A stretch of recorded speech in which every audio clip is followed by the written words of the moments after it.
अगर आप भी अपनी बेटी की शादी के लिए परेशान हैं, तो सरकार दे रही है पूरे 20,000 रुपए। जानिए कौन इसके पात्र हैं और कैसे आवेदन करें। पूरी जानकारी के लिए वीडियो को अंत तक देखें।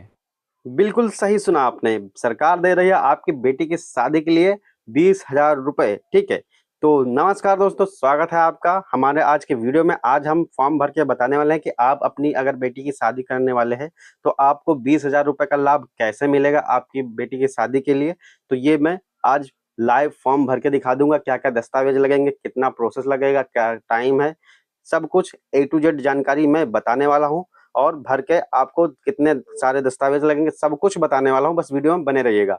तो ठीक है, मैं एक लाभार्थी हूँ, उनका पेंशन शादी अनुदान का फॉर्म भरने वाला हूँ। तो यहाँ डाल देना आपको शादी अनुदान। ये देख सकते हैं, शादी अनुदान डालेंगे, पहले लिंक आएगा, इस पर क्लिक कर देंगे, कुछ इस तरह से इंटरफेस आएगा। अब आपको रजिस्ट्रेशन वाले ऑप्शन पे क्लिक कर देना है। क्लिक करने के बाद अब आपको यहाँ पे आ जाना है। ठीक है, यहाँ पे आपको जाति चुने, आप पिछड़ा है या सामान्य है या अनुसूचित जाति है। ठीक है, ये आपको चुन लेना है। ठीक है, फिर आपका आवेदक की आधार संख्या, यानी आवेदक कौन हो सकता है, लड़की का पिता, अगर पिता नहीं है तो माता, तो उनका आधार कार्ड नंबर डालेंगे। अगर पिता है, पिता नहीं हो तो माता को बनाएंगे। ठीक है, तो पिता है तो उसको डालेंगे। तो पिता के अभी आधार कार्ड नंबर डाला, कैप्चा कोड डाला है और एक OTP चली गई है। OTP जानने के बाद अब आपको क्या करना है, यहाँ पे OTP वो डालनी है। OTP डाल देंगे, उनके आधार नंबर पे गई है। ठीक है, पिताजी के, ठीक है, बेटी के पिताजी का यहाँ आधार, आवेदक वही बनेंगे। ठीक है, तो पहले एक आवेदक बनता है, यानी बेटी के पिताजी को बनाएंगे। ठीक है, अगर पिताजी ना होते तो माता को बनाते। ठीक है, तो अभी मेरे केस में क्या है, इनका जो है कि पिताजी हैं, तो अभी इनको पिताजी का आवेदक को बनाएंगे। ठीक है, तो बात समझ रहे होगे, समझ में आ रही होगी, आशा करते हैं। देख सकते हैं OTP आ गई है उनके आधार पे पिताजी के, और मैं अभी फिल कर दे रहा हूँ। कैप्चा कोड बड़े सावधानी से भरिए, वरना बार बार बैक हो जाएगा आपका। ठीक है, तो कुछ इस तरह से आप देख सकते हैं उनके पिताजी का ये सारी डिटेल आधार से आ गई है। अब यहाँ पे देख सकते हैं आपको सारी जानकारी आ गई है। अब आपको यहाँ पे जनपद क्या है ये चुन लेना है, जिला क्या है, विधानसभा क्या है, और आपका शहर ग्रामीण है या शहरी ये चुन लेना है, आपकी तहसील कौन सी लगती है ये चुन लेना है, और आपका शहर कौन सा है, गंगा घाट है, और आपका वार्ड संख्या क्या है ये भी पता कर लेना है, और आपका मोबाइल नंबर यहाँ पे फिल कर देना है। ठीक है, ताकि अगर जब जांच के लिए आए तो आपका फोन कॉल करके अधिकारी जो है जब जांच के लिए आए तो आपको सुरक्षित रूप से कांटेक्ट कर लें। ठीक है, आपको सूचना दे दे कि मैं आ रहा हूँ, आपका घर कहाँ है, मैं जांच करने आ रहा हूँ। तो ठीक है, मैंने अभी मोबाइल नंबर डाल दिया है, बाकी डिटेल्स फिल कर दी है, और अभी मैं सुरक्षित करे वाले ऑप्शन पे क्लिक कर दिया है। क्लिक करने के बाद एक रजिस्ट्रेशन नंबर आ जाता है 3131 करके। तो अभी हम क्या है, रजिस्ट्रेशन नंबर यहाँ पे फिल कर देंगे। ठीक है, उसी के बाद आ जाता है। ठीक है, अगर नहीं मालूम तो आवेदन संख्या वाले ऊपर क्लिक कर देंगे, मोबाइल नंबर डालेंगे, आ जाएगा रजिस्ट्रेशन नंबर। ठीक है, तो ठीक है, तो अभी आपका क्या है कि अब हम लॉगिन वाले ऑप्शन पे आ गए हैं। तो अभी हम लॉगिन करना है, तो आपको यहाँ पे रजिस्ट्रेशन नंबर डाल देना है और कैप्चा कोड डाल देना है। अब क्या है कि फिर उसी नंबर पे गया होगा OTP जो आपने नंबर डाला गया था अभी।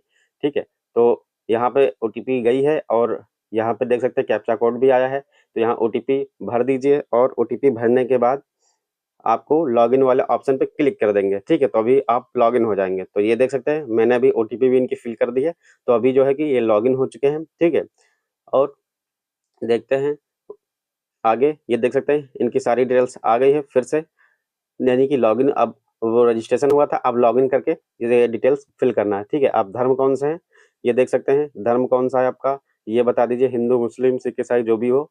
ठीक है, और यदि फैमिली ID है तो डाल दीजिए, वरना कोई जरूरत नहीं है, ऑप्शन ये है।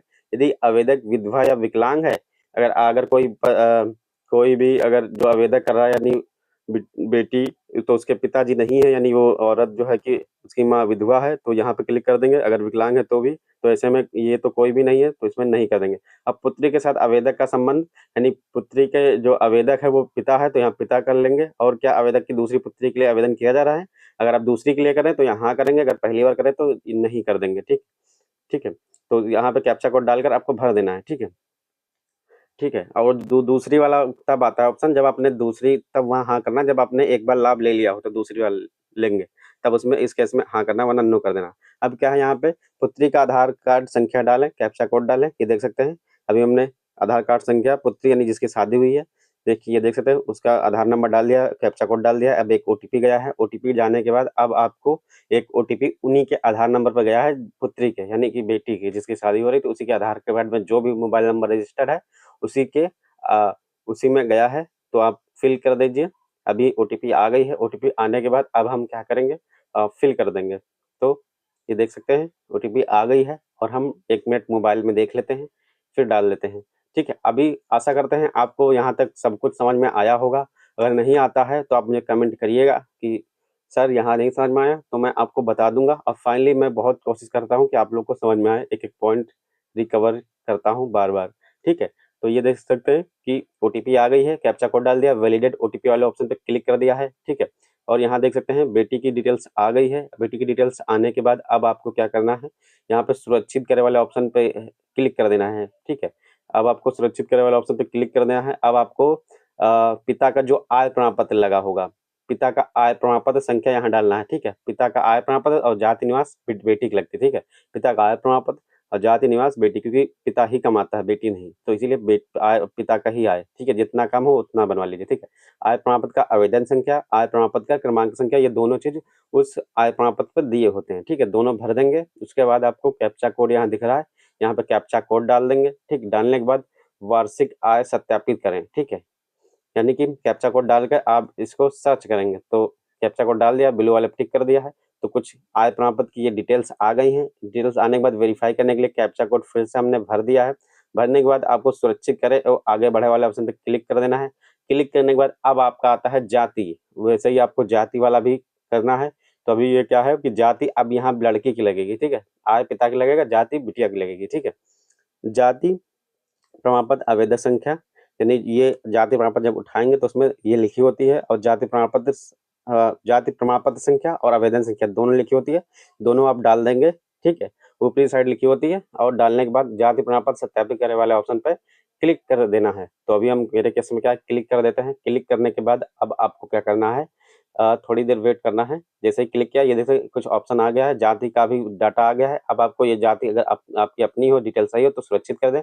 सुरक्षित करने के बाद जब आगे बढ़ेंगे तो आपको यहाँ पे विवाह की तिथि क्या है, यानी शादी कब हुई थी, ये आपको बताना है। ठीक है, वर की आयु, वर की आयु यानी कितनी है, देख सकते हैं, वर की आयु यहाँ डालना है। और सबसे पहले विवाह की तिथि, और ये फॉर्मेट देखिए, पहले ईयर डालना, फिर मंथ डेट। जैसे कि शादी अगर मान लो हो रही है 20 जुलाई 2026, तो आपको यहाँ पहले डालना है 2026, फिर मंथ कौन सा, जुलाई, यानी 2007, और दिन कौन सा, 20, तो यानी 20। ठीक है, तो ऐसे होगा 2026-07-20 ऐसे होगा। ठीक है, तो समझ में आ गया। ये जरूर चेक कर लीजिए, अगर यहाँ डेट गलत कर देते तो आपका फॉर्म रिजेक्ट होने के बहुत चांस रहेगा। ठीक है, तो ये सही नहीं हो सकता है। ठीक है, तो ये मेरे केस में क्या है कि मैं डाल लेता हूँ। डालने के बाद अब वर की आयु क्या है, आधार कार्ड से उसका वर के आयु, यानी कि उनके जो हस्बैंड पति जैसे शादी हो रही, उनके वर की आयु देख लेंगे, उनकी आयु उसमें कितनी पड़ी है, उसी के हिसाब से कैलकुलेट करके आपको यहाँ पे उनकी एज डाल देनी है। तो अभी हम डाल देते हैं और आपको दिखा देते हैं। फिर आपको वर का पूरा नाम डाल देना है। ठीक है, अब आपको क्या है, वर का पूरा नाम, यानी जो भी उसका वर का नाम होगा, ठीक है, वो डाल देंगे, और वर का पूरा पता जो भी होगा वो डाल देंगे। ठीक है, और कैप्चा कोड दिख रहा हुआ है, तो आपको ये कैप्चा कोड भी सही से डालेंगे तभी ये फॉर्म आगे बढ़ेगा, अन्यथा नहीं बढ़ेगा। तो ये देख सकते हैं, अभी आप मेरे केस में क्या है, अभी मैंने विवाह की तिथि डाल दी है। बहुत आराम से फॉर्म भर रहा हूँ ताकि जिसका भर रहा हूँ उसका गड़बड़ ना हो और आपको भी आराम से समझ में आ जाए। तो अभी मेरे केस में क्या है, मैंने अभी डाल दिया है, और बहुत ये फॉर्म बहुत आराम से भरता हूँ, क्योंकि कोई भी मिस्टेक हुई तो ये संशोधन नहीं होता है फिर। ठीक है, फिर आप तहसील के चक्कर में काटते रहोगे तब भी नहीं होगा। ठीक है, तो मेरे केस में क्या है, अभी मैंने सारा डाटा ये जो है वर्ग का पूरा पता कैप्चा कोड डालकर फिल कर लेते हैं। फिल करने के बाद अब क्या है, आपको यहाँ पे देख लीजिए कुछ इस तरह से हम फिल कर रहे हैं। ठीक है, तो अभी हमने सब फिल कर दिया है। फिल करने के बाद अब आपको क्या करना है, वर्ग का जो पूरा पता होगा, जो उसके आधार कार्ड पे लिखा होता है, वही आपको यहाँ पे अपलोड करना है। अपलोड करने के बाद अब आपको यहाँ पे क्या करना है, सुरक्षित करे तो आगे बढ़े वाले ऑप्शन पे क्लिक कर देना है। तो अभी मेरे केस में क्या है, मैं अभी कर देता हूँ। करने के बाद अब आपको 1 मिनट, बस वर्ग का पूरा पता देख लेता हूँ। आधार कार्ड से।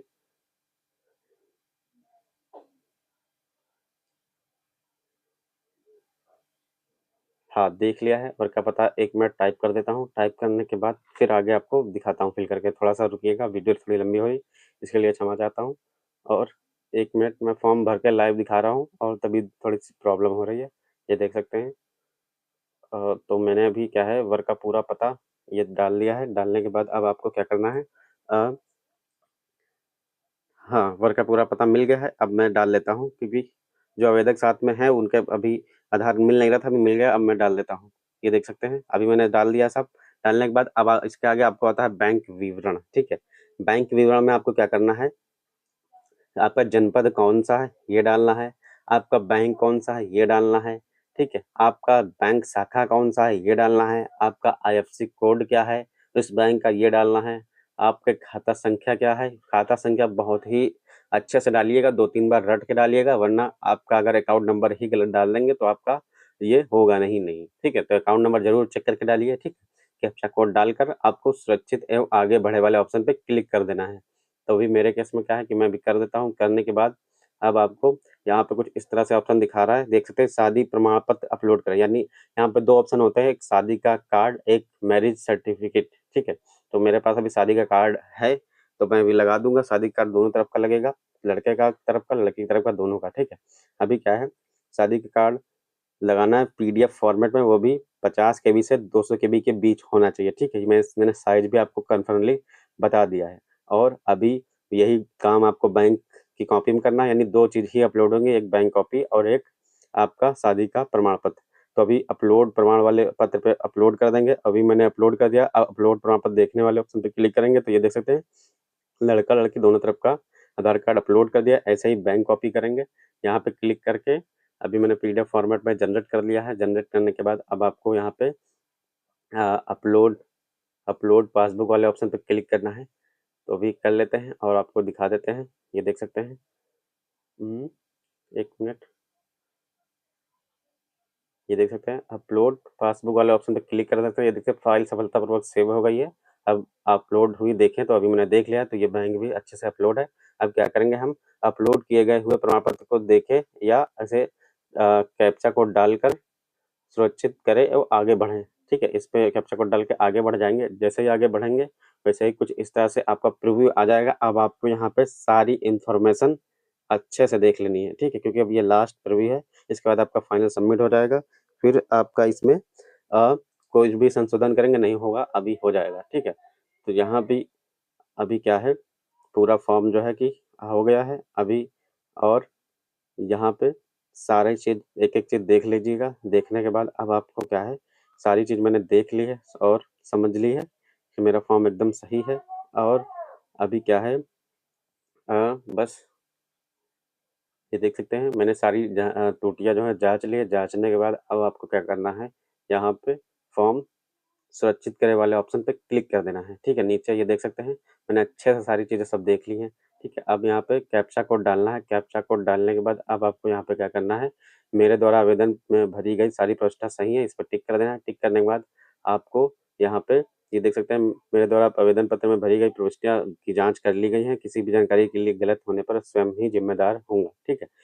तो इस पे टिक कर देना है और आपको कैप्चा कोड कर देना है। फाइनल सेव पे क्लिक कर देना है, ठीक है? अगर संशोधित करना है, संशोधन भी कर सकते हैं। तो अभी फाइनल मैंने सेव कर दिया। अब मेरा प्रिंट आउट आ गया है। अब आप देख सकते हैं, यहाँ पे आवेदक नंबर और यहाँ पे आवेदन पत्र को प्रिंट करे वाले ऑप्शन पे क्लिक कर देंगे तो कुछ इस तरह से आपका फॉर्मेट खुल जाएगा। अब आपको यहाँ पे ये फॉर्म लेके वहाँ जाना है। देखिए क्या-क्या लेने जाना है, आपके समाज कल्याण विभाग जहाँ भी इसका ऑफिस है, ठीक है? समाज की तहसील में जाना है, समाज कल्याण विभाग में, ठीक है? जहाँ इसका ऑफिस होगा, ठीक है? किसी से पूछ लीजिएगा। अब आपको डॉक्यूमेंट्स कौन ले जाएगा, जितने भी इसमें लगेंगे, जैसे कि लड़की की हाई स्कूल की मार्कशीट लगेगी, आधार कार्ड लगेगा, लड़के का आधार कार्ड लगेगा, पिता का आधार कार्ड लगेगा, लड़की की जाति, निवास और पिता का आय लगेगा और बैंक कॉपी लगेगी। इतनी चीज़ ले जाके आपको अपने समाज कल्याण विभाग में दे देना है, ठीक है? तो मैंने जितने भी इसमें डॉक्यूमेंट लगे तो उसमें सब ले जाना है। लड़का-लड़की का आधार कार्ड, आय, पिता का जाति, निवास, लड़की की हाई स्कूल की मार्कशीट, ठीक है? और सभी पे इन पे साइन मार कर दे देना है, ठीक है? तो वीडियो कैसी लगी एंड कोई भी कन्फ्यूजन हो तो मुझे कमेंट करिएगा। मिलते हैं आपसे अगली वीडियो में नई इन्फॉर्मेशन के साथ।